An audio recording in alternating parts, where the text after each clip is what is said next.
Article 2 of the United States Constitution establishes the Electoral College. Each state's laws provide that electors are to be chosen by a popular vote.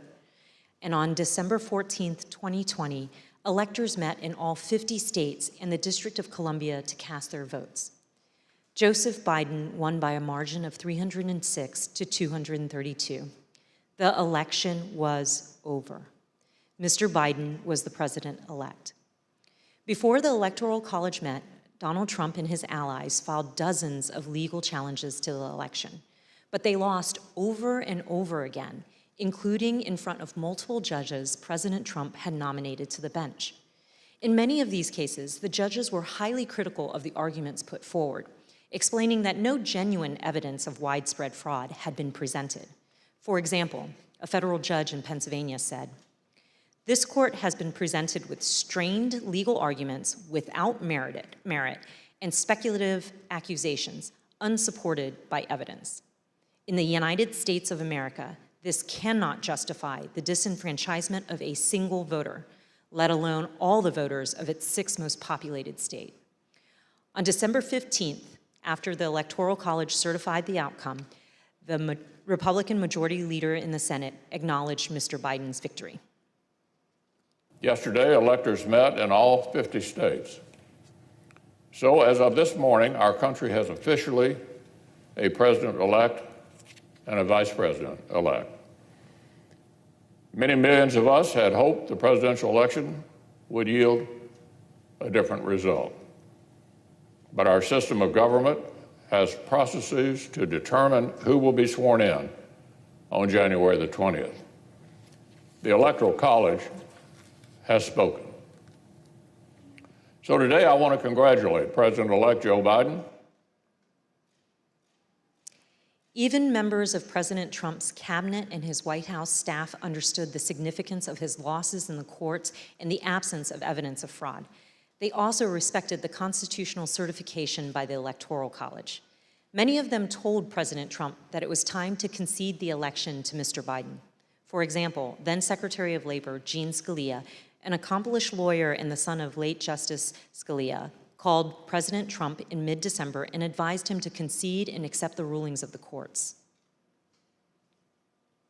And so I had to put a call into the president. I might have called on the 13th. We spoke, I believe, on the 14th, in which I conveyed to him that I thought that it was time for him to acknowledge that President Biden had prevailed in the election.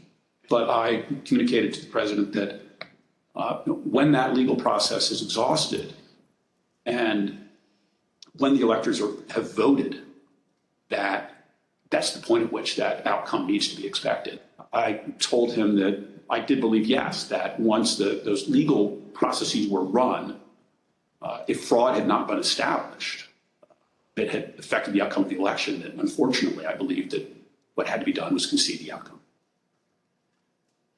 As you've seen in prior hearings, President Trump's Justice Department, his White House staff, and his campaign officials were repeatedly telling him that there was no evidence of fraud sufficient to change the outcome of the election.